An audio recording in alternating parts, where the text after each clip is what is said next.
Hi there, today to make the most of our math block, we're going to look at center activities that target numbers to 10.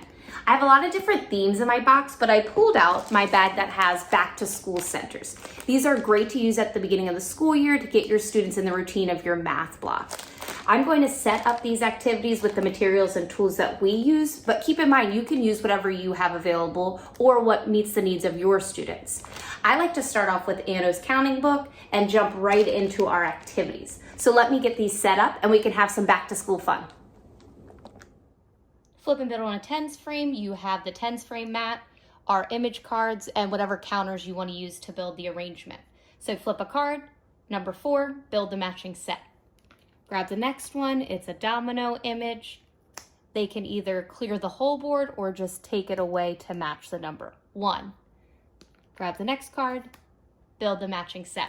And they continue until they have built all the numerals and domino arrangement cards. To fill our school bus, we have our cards that either have numerals or they have students sitting on the bus, and we use our counters to fill it with how many. So the first one, we have 6. We want to count out 6 counters to fill the bus. 1, 2, 3, 4, 5, 6. On the next card, you can see the students sitting on the bus. 1, 2, 3, 4. We want to have 4 counters to match. They can clear the whole thing or just take 2 away. 1, 2, 3, 4. It matches. Next one, 1 student on the bus. And you'll continue until you finish your numeral cards and your arrangement cards. Bingo numbers to 10 has our arrangement cards that have either numerals or they have the arrangements on the tens frame. And I'm using the mini erasers for our covers for bingo. So one student says the number, 3, and you want to find it on your board. The next one is 6, find it on the board, and you'll continue until all the numbers and the arrangement cards are called. You can have one student be the caller and multiple students with the bingo board, or what we do is we just take turns being the caller and go right around the circle so everyone gets a chance identifying on the card and everyone is matching on their bingo board. Math around the room, you'll hang up these arrangement cards around the room. I use a hole punch in the middle and the 3M hooks, and this makes it just easy to take them down each week, and they're in the same places so students know where to look. So they want to find the card, look at the letter, find the matching letter on their board, write the numeral that matches, and draw the arrangement on the tens frame. Then they go around to the next card and fill it in. Just a tip, they do not have to do this in ABC order. They just need to make sure that they're looking at the card and it matches where they're recording. So they could go from A to J, so they don't have to go to the same one each time. So this helps separate them around the room a little more.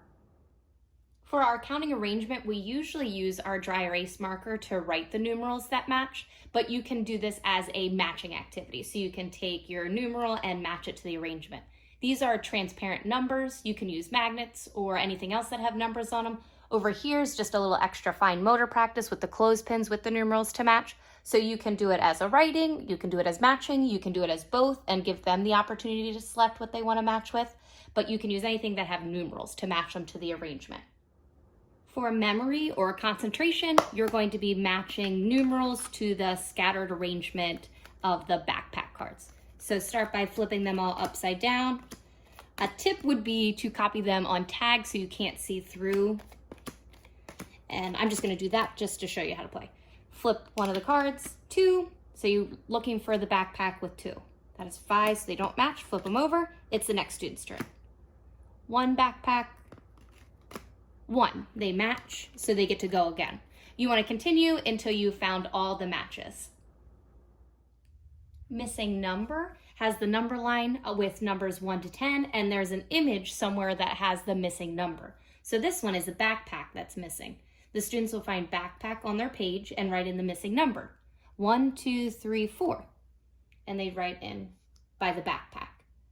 Flip the next one. It's the lunch bag. So you can count from 1 all the way on to the missing number, or you can just start 9, 10 and find the lunch bag and write in the missing number. You'll continue until the student has found all the missing numbers. So the pencil is missing. I can either count 1, 2, 3 and notice it's missing. I can count back from 4, 4, 3, or just count on from 2. There's a lot of different strategies they can use to find the missing number.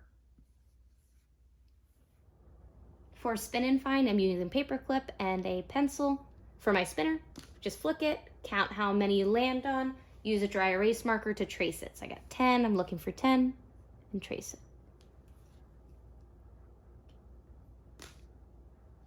6, look for 6 so you can trace it. Another version of with our spinner is spin and find, and you can use any counters to help you cover what you find. Same thing, you're going to use your pencil and your paper clip to spin. Whatever you spin, I got 5, you just cover it. And you'll continue until you find them all. Another version of this is roll and trace to the top. So you'll have a dice or a die, roll it, whatever you get, you go ahead and trace it. So they're practicing the arrangement, matching it, and writing it. And it's just called roll and trace to the top because whichever one gets to the top first wins.